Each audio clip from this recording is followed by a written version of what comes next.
So yeah, we will be discussing about Commander again with some random thoughts about Isshin, Two Heavens as One.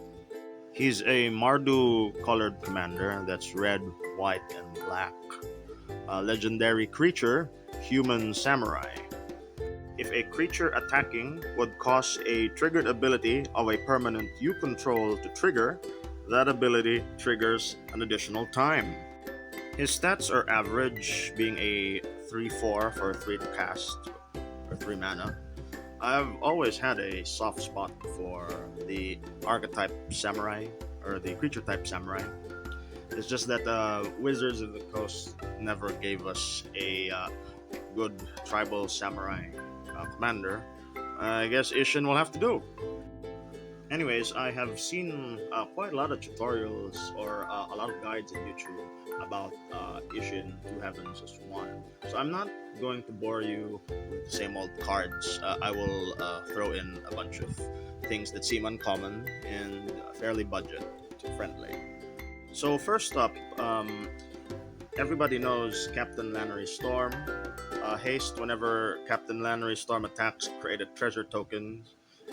Whenever you sacrifice a treasure, Captain Lannery Storm gets +1/+0. She's 3 to cast and has 2 power and 2 toughness. I've seen a lot of people point to her, saying she's a good fit because you get 2 treasures when she attacks while Ishin's out. But here are a couple of other things you can provide, or I can provide you. You can do Shiny Impetus, Enchantment Aura. Enchanted creature gets +2/+2 and is goaded.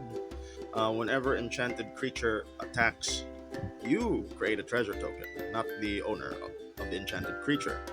So, yeah, you basically either enchant your opponent and force them to attack someone, or you enchant your own creature, making them a copy of Captain Lannery Storm and get double treasure. Another treasure attacker is this Hoarding Ogre. It's 4 to cast. Sorry, 4 to cast with a 3/3 body. It's kind of on the low end, but it has an interesting effect. Whenever Hoarding Ogre attacks, you roll a 20-sided dice. Yeah. And if 1 to 9, you create a treasure token. 10 to 19, that's 2 treasure tokens, and 20 create 3 treasure tokens. But with Isshin, you get double the effect. Next, we'll talk about more offensive options um, for Isshin. I know you've seen the popular Sky Knight Vanguard, very good value, mana, flying, and when it attacks, makes a 1/1 white soldier token that's already attacking, as well as uh, Othari, the Sun's Glory, when it flying lifelink haste. When Othari Sun's Glory attacks, you gain an experience counter, then make a 2/2 rebel token for each experience counter. Isshin exponentially increase. Well, not exponentially, increases this by a step further. So it's like every experience. So when Othari attacks, you get 1 experience, make a rebel. You get a second experience, make 2 rebels. So it's a pretty good card. Sigiled Sword of Valoron. Equipment. 3 to cast, 3 to equip. Kind of hefty. But it gives a nice exchange with Isshin. Equipped creature gets +2/+2 and has vigilance and is a knight in addition to other types irrelevant. But you're after the attack trigger. Whenever equipped creature attacks, you create a 2/2 white knight token with vigilance that is attacking. It's not tapped and attacking, so it's a potential blocker. With Isshin, you get 2 knights. Another thing, I know there's the Krenko Street Kingpin makes goblin tokens. The problem is Krenko The problem is Krenko tokens come into play untapped and not attacking. What about Squee, the dubious monarch? This goblin is haste and also makes a red goblin token, but this time it is tapped and attacking. So you get a goblin. Um, with Isshin, you get two of them. It's a bad looking goblin token. You can't see in the. It's probably the sleeve. Anyways, with the added addition that Squeak can actually be casted from the graveyard for 4 mana and exiling 4 other cards. So he's a nice recurable threat. Um, a more expensive Falconer Adept for the cast, Human Soldier 2/2. When Falconer Adept attacks, you get a bird creature token that is flying, that is tapped and attacking. Ishin doubles the bird. Bird is the word. And of course, my favorite so far is this Parthelion 2. It's a vehicle. I know it's weird. It's also big, heavy, expensive. But I'm sure you can come up with that number with all the treasure you'll be generating. Um, it's flying, first strike, vigilance, and 5/5 when you crew it for 4. The crew 4 is worth it in my opinion. When it attacks, you get 2 white angel tokens with flying and vigilance. Tap, not even tap, just attacking, so they can also block. That's 2, not 1, 2. And Isshin will double that as well. You get 4 angels. You also want to take advantage of all the tokens you'll be generating. How about this guy? Commissar Servina Rain. This is fairly cheap from the Warhammer set. 3 to cast, 2/2 Human Soldier. When Commissar Servina Rain attacks, each opponent loses X life, where X is the number of attacking creatures. Isshin will double that. If you can manage to scrounge up 4, they'll lose 8. That's on a first initial wave. If the enemy or the opponents don't come up with a board wipe, you generate 4 more, and that's going to be 16 when it lands. When Mr. Rain lands. Now, let's talk about something that also will take advantage of your numbers. Hero of Bladehold is fairly good, but who has the time to look for one? Here are some cheaper alternatives to Hero of Bladehold, just for the attack side, because we got the token side down. Here you have them. For half the effect, half the cost. We start out with Goblin War Driver, and it's double red. But once you get it off, it's Battle Cry. That's double battle cry effect with Isshin. We also have a Porter Paladin, the white, also battle cry, 2 to cast as well. And another semi-clone, also 2 to cast. Honored Crop Captain. It's not exactly, well, I guess it's battle cry without the text. When Honored Crop Captain attacks, other attacking creatures get +1/+0. I guess that is battle cry. Isshin will double that, so that's +2/+0 for all other attacking creatures. And here is my favorite among the battle criers, budget battle criers. You get Rock's Veteran. 4 is kind of heavy, but it's kind of worth it in my opinion. You get 2/4 body and battle cry, so that's double. That's +2/+0.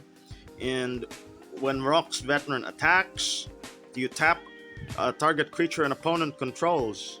Isshin, that's 2 creatures opponent controls, 2 potential blockers. That will make sure the rest of your numbers go through very easily. Of course, we have even bigger guns. Patron of the Aki, Goblin Offering. You do have a lot of goblins. I did mention a lot of goblins. You can offer that to lessen his cost. But the meat and potatoes of this card is second effect. When patron of the Aki attacks, creatures you control get +2/+0 till end of turn. That includes, unlike Battle Cry, this includes the patron. So the patron will get +2/+0. Again with Isshin, doubling that. That's +4/+0. Very good. Worth the 6 mana, in my opinion. Other noteworthy synergies and strategies, the battle criers can also potentially help out these things. Plague Stinger, Flying Infect, also 1/1 Flying Infect to the cast. Also Time Strike, 4 to cast, Flying Infect 2/1. You get battle criers along with infect creatures, so you can score an easy win. That's a valid strategy, I would say. You can also go for this Sigiled Skink. It's a to the cast lizard. Whenever the Sigiled Skink attacks, you scry one. So you scry one twice. It's not much, but then again, it's to the cast. As who am I to say? Isshin is Mardu colors. That's three.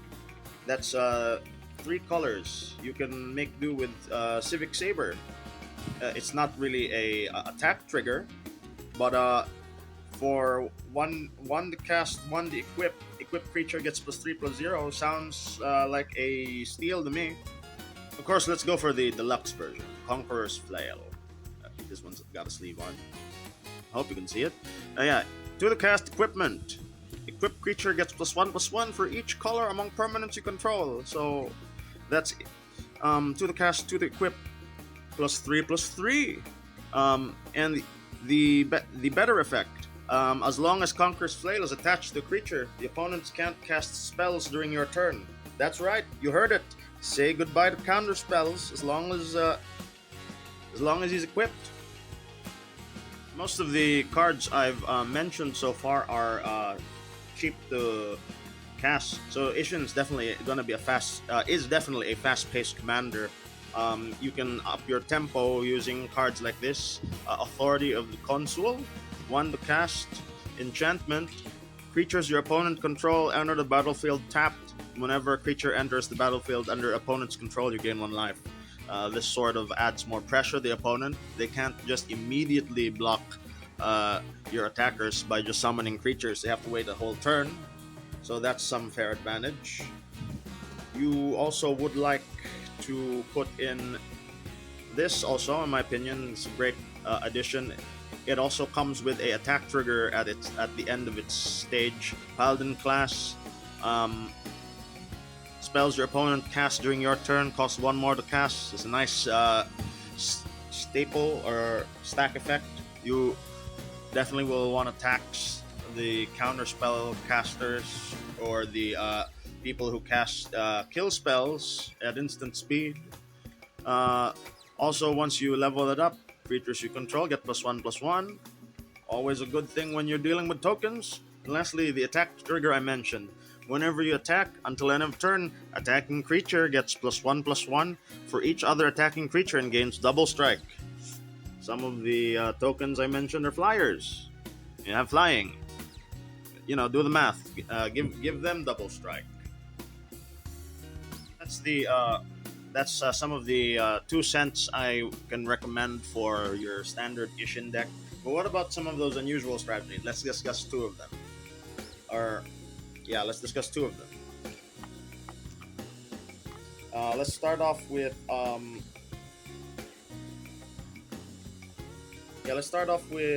Myriad. Yeah, Blade of Salves. Of course, that's your popular staple. You get double Myriad. So you basically get a clone of the attacking creature for each opponent. They'll also come into play tapped and attacking. Now, the sad thing about Myriad is you can't. The clones come into play already tapped and attacking, so they won't trigger any attack triggers. So if you had any attack triggers on them, only the main equipped creature gets the attack trigger. But so this is where you start abusing enter the battlefield effects. That's why I don't think it's popular strategy, because you're gonna be mixing both attack triggers and enter the battlefield triggers with Myriad. But aside from the Blade of Selves, you have his legendary creature clone, which is Duke Alder Ravengard. Is kind of just as expensive to cast for to equip. This guy's a flat 6 for Boros colors. But here, at the beginning of your combat turn, another creature you control gains haste in Myriad until end of turn. So that's pretty solid. Here are also some other Myriad that I would think would do nicely. You have Hammer of Muradin, 3 to cast 3/3, kind of small. The Myriad effect comes with Myriad. The second effect is also kind of good. Whenever Hammer of Muradin attacks, for each opponent, tap up to one target creature that player controls. Yes, it's just like a more wider scale version of Rock's Veteran. Uh, yeah, Rock's Veteran. So basically, you tap potential blockers, making sure more of your Myriad goes through. Another noteworthy thing, you can combine it with Null Warband. Also has Myriad, 5/5, 6 to cast. Kind of below average. Yeah, I know. But it makes up for it. It can get cheaper for each opponent that was dealt damage this turn. If you have like some sort of bolt effect, or you already attacked with Myriad, the Null gets cheaper. You ideally want to have haste, some sort of haste enabler on this. But yeah, so the Null has Menace. Really goes well with the Hammers of Murden, because she makes sure that there are less blockers, therefore less likely to block the 5/5 big Null. And going on that theme, you can also do Eltural Survivors. That's a 4 to cast 0/4. I know it's kind of small, right? But it has trample, and as long as Eltural Survivors is attacking, it gets +X+0, or X is number of lands defending player controls. So your mileage may vary with this one. Sadly, it's not an attack trigger, the +X+0, so it won't double. But the advantage here is the Myriad. So if you have like some opponent that has a lot of lands, like a green player, semi-green player, yeah, this guy will definitely hurt. Like I said, your mileage may vary. You got other Myriad cards, like this Tabaxi 2 canner, 5 to cast 3/2 flying Myriad. Not that great. The other card, the Angel, I don't have it. Is a better version. It's also 5, but it's like a 4/4 flying. Yeah, so that's also great. So yeah, now we'll move on to the more stranger Isshin variant, and that's the Voltron Isshin. You're wondering, how can Isshin be Voltron? Well, I guess anything can be Voltron if it's white, then you can equip stuff to it. But Isshin has a more unique take to it, because Isshin has access. Isshin's colors give you a healthy access to, you guessed it, or I don't think if you guessed it, Exalted. Yes, these 3, all 1 to cast. Duty Bound Dead. That's Exalted, 1 to cast, 0/2. Accretion Squire, 1 to cast, Exalted, 1/1. And Goblin Champion, haste, Exalted, 0/1. These seem kind of small on their own, but Isshin doubles them, so it kind of makes up for the value. You get double the triggers, and of course, let's not forget to mention our favorite Angel. The Sublime Archangel. I don't have a copy of the card, so no visual aid. Um, but yeah, I don't have a copy, so what are we gonna do about it? Well, I have a couple of substitutes. They kind of act like Sublime Archangel. So those for those who don't know what a Sublime Archangel is, she essentially gives all your creatures exalted. But here's a nice substitute. We got Angelic Exaltation. Whenever a creature you control attacks alone, it gets plus X, where X is the number of creatures you control. I if you do the math, it's exactly like Sublime Archangel. So for if all creatures you control have exalted, that means each creature gives the attacking creature plus one. Now this is just like that, except they just add it all together at once. Anyways, Isshin doubles that.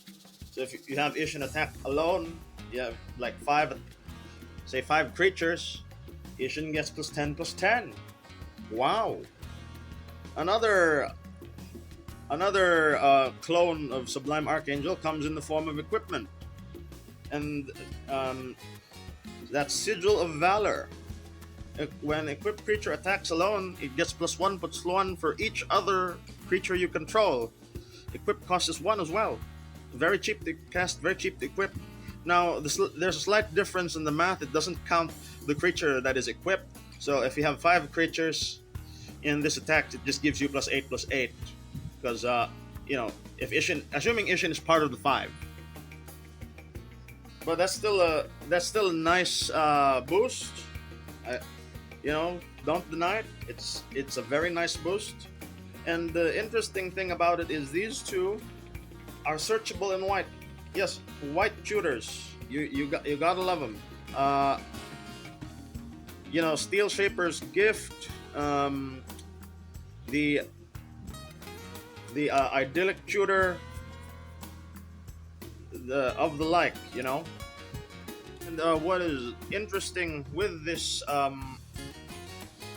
strategy is you have other synergies that go with it. Sparring regimen. When sparring regimen enters the battlefield, learn. Meat and potatoes is this attack trigger. Whenever you attack, put a +1/+1 counter on target attacking creature and then tap it. Yeah, that's two +1/+1 counters on Isshin, sir. For commander damage. Or going back to what I said last time, you can have instead of Isshin, maybe you can have these infected guys attack. Plague Stinger, Flying Infect, Time Shrike, Flying Infect. Yeah, that'll definitely ruin someone's day. Aside from that, you can literally. Oh yeah. Aside from that, you have Raryu, Storm's Edge, same set as Isshin. For the cast, Boros, legendary creature, human samurai, first strike. Whenever a samurai or warrior you control attacks alone, untap it. If it's the first combat phase this turn, there's an additional combat phase. Double attacking Isshin. And the beauty of it is all these other effects, exalted effects, will trigger again because there's Isshin attacks again. So from from +10/+10 earlier, it'll become +20/+20. Wow! Now, aside from that, the strategy just keeps adding up. Even if you don't have other exalted stuff, you can just go off of the Sigil of Valor and the Angelic Exaltation and just litter the field with stuff that has Death Touch. Or just like walls, maybe even here's a nice one. Sigiled Paladin, first strike, exalted. Your first strike fodders.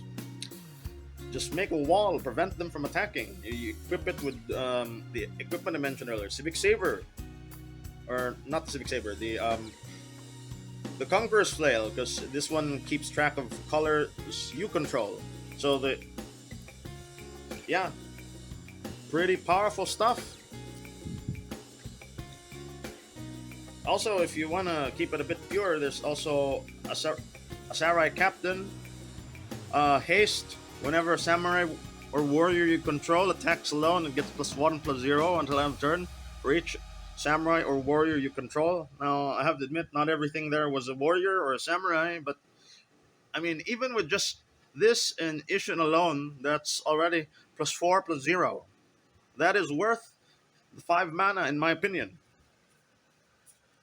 And you can have this tiny guy, again, Ganjo Exemplar. Uh, Whenever samurai or warrior you control attacks alone, it gets +1/+1. He's basically exalted for samurai or warrior.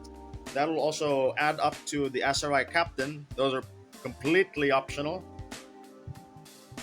And yeah, that's about it. Lastly, I'd like to cover just basic Mardu tech in general. We all have them, so stuffs that can work with Mardu. I'd like to first um, so yeah let's talk about mass removal. It's definitely a strategy most white or part white decks use. You feel is lacking compared to someone else, even the playing field, then try and build again. The more expensive construction nowadays is Farewell because it takes care of a lot of things. Um, if you don't have that kind of tech on you, you can go for Merciless Eviction. This thing is definitely cheaper, but it gets the job done. You just need to get rid of all creatures. Um, Now it can vary if you running reanimate, which the deck definitely can. Might I suggest something that doesn't exile? This one's a nice one. It's a bit expensive, but it comes with free creatures. Who doesn't love free creatures? Yeah, Necrotic Hex. Let's for 7 mana. Lets you sacrifice. Lets you each player sacrifice 6 creatures, but only you get to create 6 zombies. They're tapped though, but you're not really going to be needing blockers for 1 round, anyways.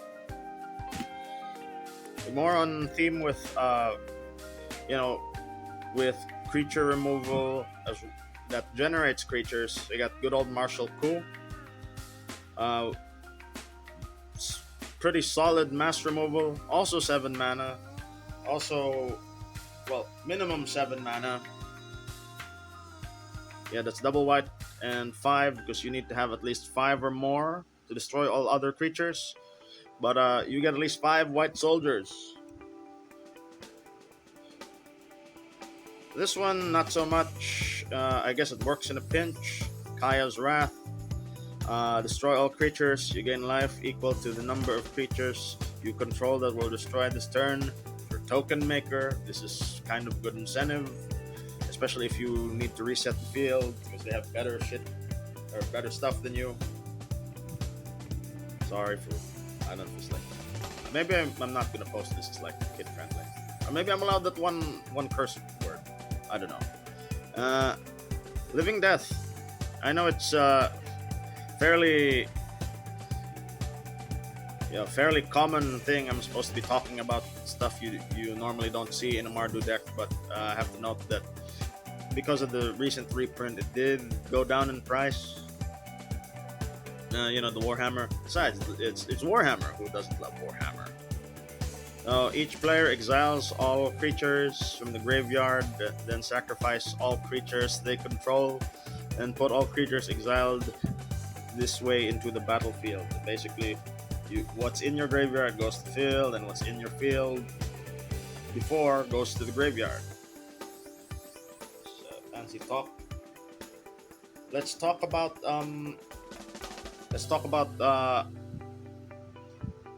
stopping commanders. We have against Voltron. You might want a Ruined Halo. As Rune Halo enters the battlefield, choose a card. You have protection from the chosen card name. Yeah, they'll force them to get rid of it. Either they get rid of this or equip all their stuff to a different creature in hopes to get rid of you.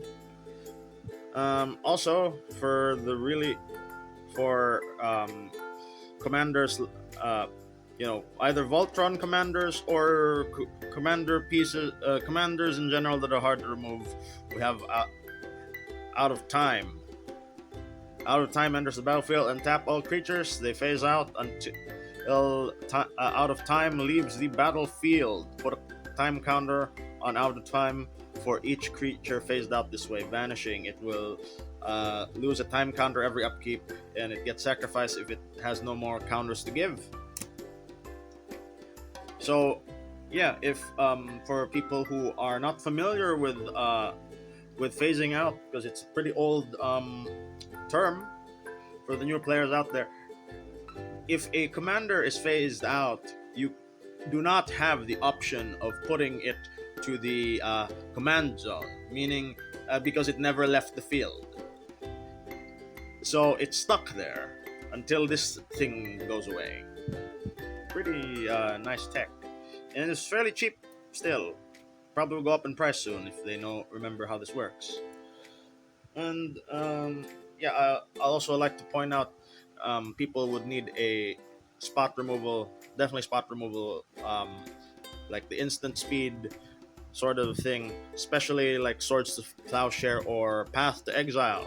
But if those are harder to come by, here is my budget solution. Contraband Livestock. 2 to cast. It's not a 1 to cast, but it's better than nothing. Exile target creature, then roll a 20-sided dice. If we have 1 to 9, the controller of the exiled creature gets a 4/4 green ox creature token. If it's 10 to 19, he gets a boar creature token. And lastly, if it's a 20, he gets only a goat, a 0/1 goat token. Now, between you and me, even on the low rolls, I would rather fight a 4/4 green ox than a 11/11 Blightsteel, especially with Satoru Umizawa running around nowadays. Ninjutsu Blightsteel is real and can hurt you. So yeah, it would be definitely nice to hold one of these instant speed exile target creature sort of deals. And I would also like to point out another thing that can definitely ruin Isshin's day is Cyclonic Rift and bounce or return all your creatures back to the controller's hand. Little you can do about it really just stops your momentum. What little you can do about it, I would recommend. Try and pack Pyroblast and its Xerox copy, Red Elemental Blast, basically counter target blue spell or destroy target blue permanent. Yeah, it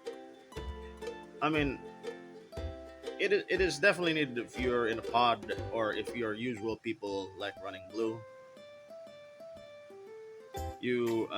I don't have a Red Elemental Blast for visual aid. It's still coming in the mail. And for this is also good against counter spells.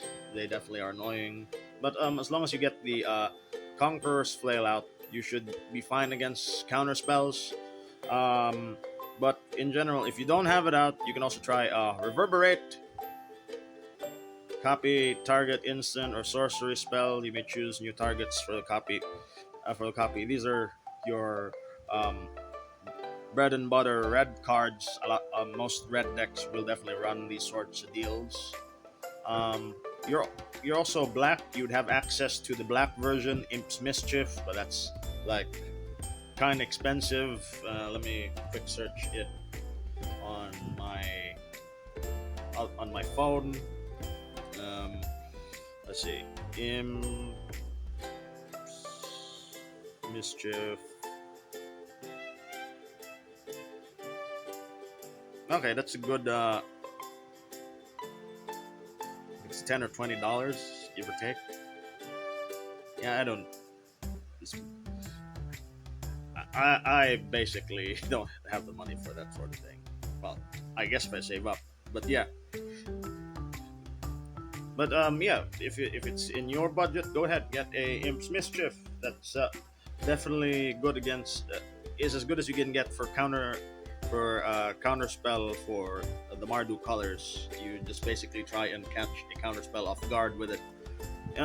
Useful thing you can do also with Reverberate is to try and copy um, people's tutors as well as ramps. That also works.